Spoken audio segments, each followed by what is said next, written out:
In this video, I'll guide you through how to create anchor links in Squarespace with smooth scrolling.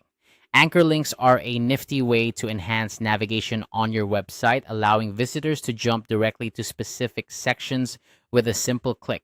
This is particularly helpful for long pages where you want to improve user experience by making it easier for visitors to find exactly what they're looking for without endless scrolling.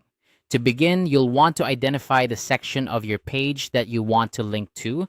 Scroll down to that specific section and click Edit Section, which might appear as a pencil icon on that section, depending on your Squarespace version. This will open up the editing options for that section, giving you access to all the tools you need to create your anchor link.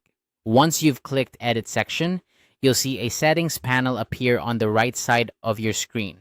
Within this panel, look for the Advanced tab. This is where we'll be making the necessary adjustments to set up your anchor link. After you click on the Advanced tab, you'll find a field labeled Section ID or sometimes Anchor ID. This field is crucial for creating your anchor link. You might notice that Squarespace often fills this field with a long random string of characters. While this is automatically generated, it's not very user-friendly, especially if you plan to write or remember the ID later. Go ahead and delete this string. Instead, type in a short, unique name that is easy to remember and relevant to the section.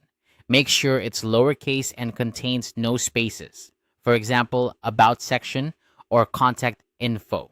Once you've entered your unique ID, copy it to your clipboard.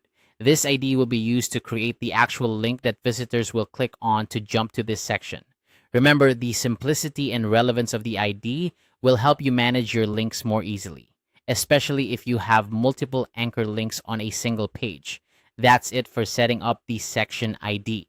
Now you can create a link anywhere on your page, whether it's in your navigation menu, a button, or even within a text block. To create the link, simply add a hashtag followed by the ID you just created, for example, About section. This tells the browser to scroll smoothly to the section with the matching ID when clicked. By following these steps, you can effectively create anchor links in Squarespace with smooth scrolling, significantly enhancing the navigation and usability of your website. Not only does this make your site more professional, but it also improves the overall user experience, keeping visitors engaged and helping them find the information they need quickly and efficiently. I hope this guide has been clear and helpful. With these tips, you'll be able to streamline your website's navigation and offer your visitors a seamless browsing experience. Thanks for watching, and happy web designing.